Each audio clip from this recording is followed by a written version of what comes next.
Surprising how quickly you settle in a place. We only arrived 6 months ago, and I feel at home already. Must be 3 months now since we moved in.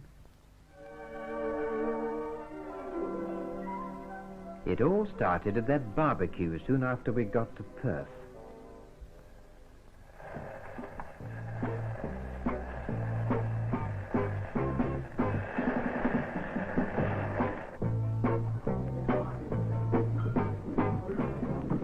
These barbecues are great fun. Much easier to entertain in the garden and less mess to clean up afterwards. And the kids love them, except when it's time to go to bed.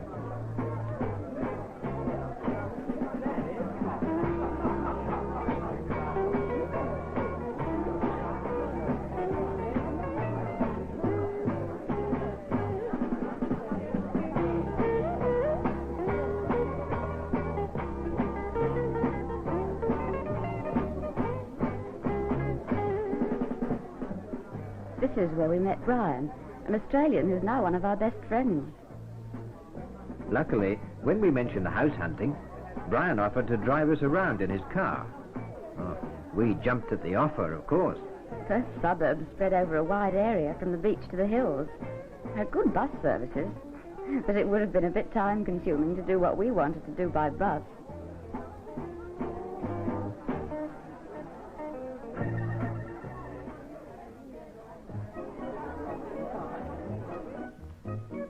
Brian's a school teacher, and luckily he was on holiday, so we were able to start the next day. He knew of an older type house for sale, so we called there first. It was a weatherboard house. Lots of older houses are of wood or asbestos cement sheeting here, although nearly all the modern homes are made of brick.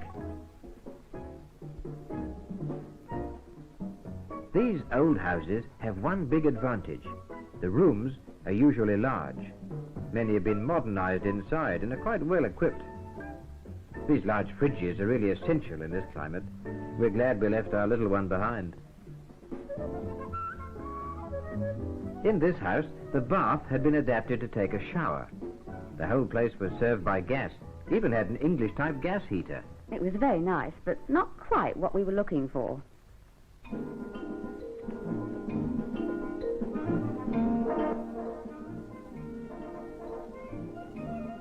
Some days later, Brian took us out again. At this stage, we weren't over keen on the very modern styles we'd seen. Yes, I wanted to see some more of those older type homes. What surprised us was the variety of design. We never once saw a street of identical houses like you see in Britain. Some of these old places have corrugated iron roofs, but they look quite bright when they're painted. As a matter of fact, we rented one for a few weeks when we first arrived. A good many of these older homes were built just before the war. Although they look a little old-fashioned, they're very solidly built.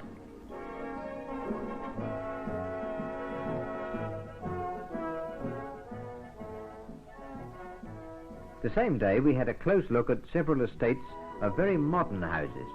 They don't use the term bungalow here, although that's what most of them are. We had a look through several of the houses. Incidentally, in this particular estate, 40% of the houses had already been bought by British migrants, almost a home from home. The kitchen's caught my eye. They've plenty of cupboards and are well planned and compact.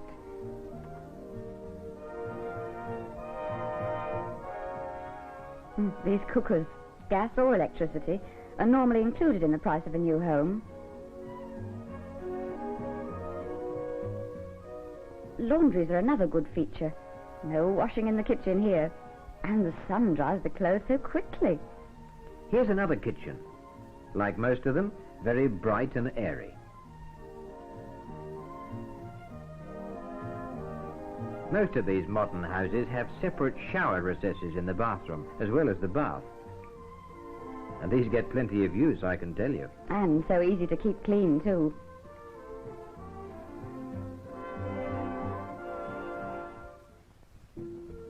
We spent days touring the suburbs at weekends or when I'd finished work.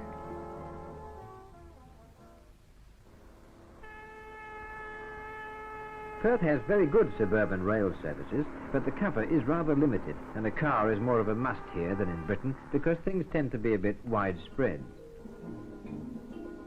We tried to see all types of homes, even those we knew we couldn't afford.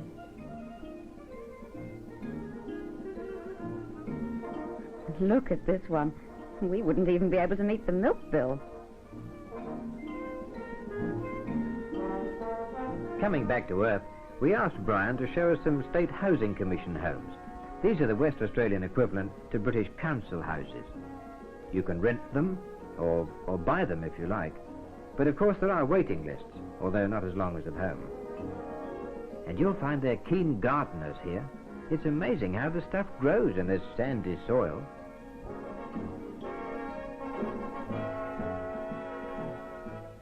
The Housing Commission build flats too, in large and small blocks, some of them quite near the city. Perth is such a beautiful city, set on the Swan River. This amused us. Such a help from Mother's shopping. Most of the streets in the city centre are one way. It's an excellent idea, but it does take a bit of getting used to.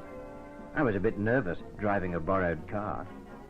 The permanent shelter over the pavement is useful as shade in the summer and rain in the winter.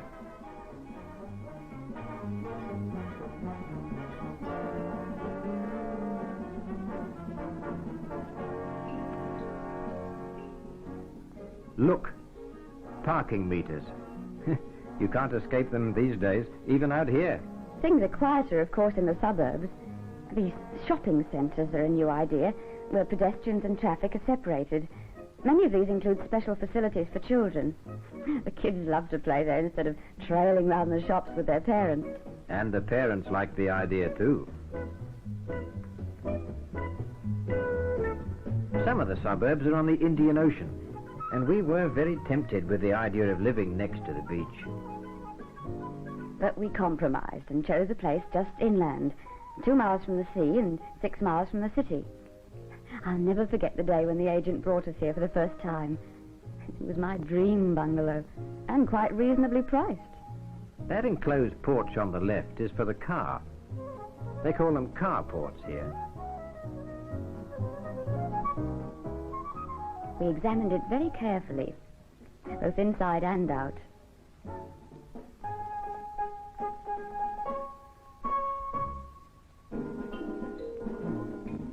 The next step was to check the local facilities. And I found these even included a fish and chip shop, the drive-in variety. Incidentally, the fish here are delicious, especially the snapper and the dewfish. A 24-hour chemist, too. Just useful in an emergency.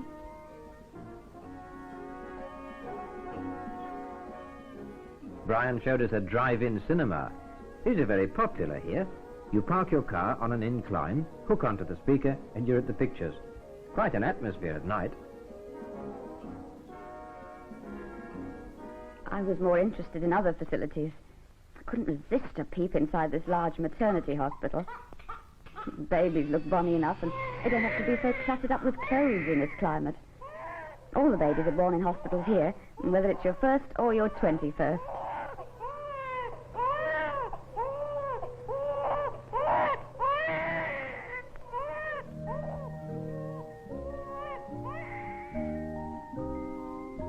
I saw an infant health centre and asked Brian to stop. I hope my interest in babies isn't an omen. These are run on much the same lines as similar clinics back home.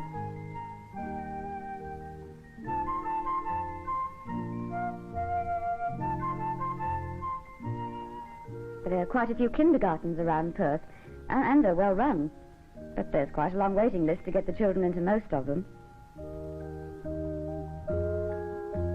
And we had a quick look at the high school, which Melody, our eldest daughter, would be attending.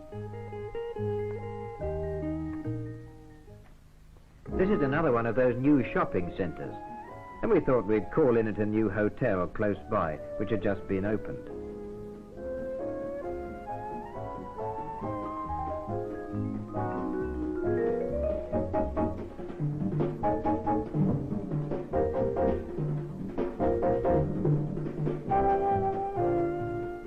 Whoops, I'm catching my heels somewhere. We felt we deserved a drink after the calls we'd made that day.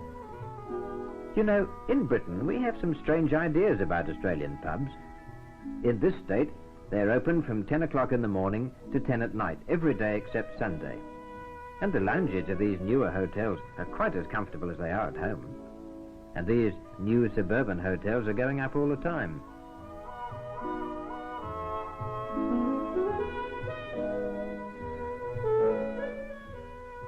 It was here that we made our final choice of the home. I remember we'd spent hours visiting banks, building societies, and similar organisations to find the best mortgage facilities available. The procedure for purchasing houses differs here slightly, but it's basically the same as at home. We decided on a one-year-old second-hand house. The owner was moving into the country and he had to sell. The price was right, the location perfect, and we were able to leave ourselves with just enough money to buy essential furniture for a start. Not long afterwards, the paperwork all completed, we received the key of our first home in Australia.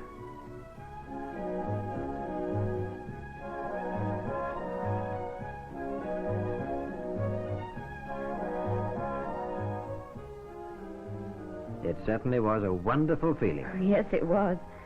We had a pretty busy time shopping for the next week or two, as I remember.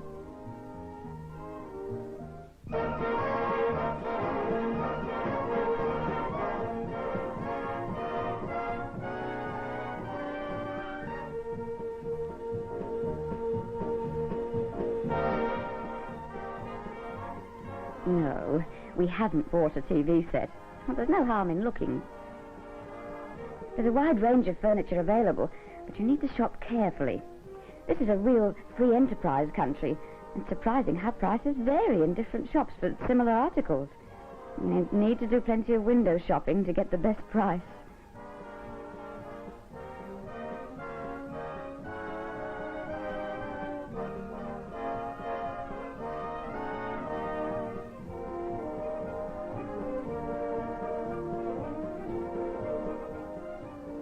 How's this for an eye-catching rug? Oh, you're hopeless when it comes to colour. You have to get used to decimal currency here. It only takes a week or two to master the art, and the shop assistants are quite helpful if they know you're new at it. Day-to-day shopping as much as at home, once you learn the names of some of the strange fruits available here, and the different cuts of meat.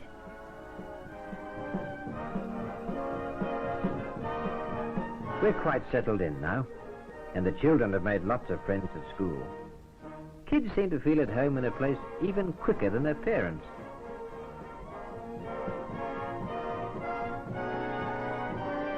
Philippa, that's our youngest, goes to a local primary school, not very far from home.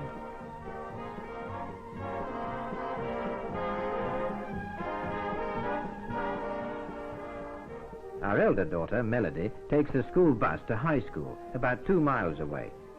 These school buses are wonderful. The workers don't have to compete with school children for the same public transport during rush hours. Most of the high schools here are new and very well equipped, although, as at home, the classes are larger than the education authorities would like them to be. They're co-educational, and they cater for children from 12 to about 17. After that, if they qualify, they can go on to the University of Western Australia, which is also in Perth. Ah, well, off to work again, or we won't be able to pay the mortgage. One extra good thing about this place, you never have to face a journey to work in ice or fog or snow.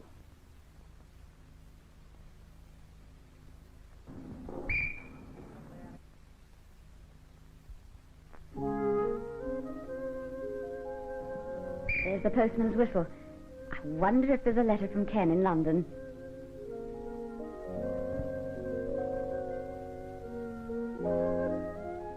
No, only a bill. You can't get away from those, even in Australia. Yes, we're quite at home here now. We made lots of friends, and Bill has settled down happily at work. Of course, we did have a little capital, and that helps a lot.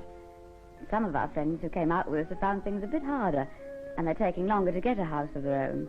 But they're all saving for it. And no matter where you go in the world, there's always problems in getting a home together.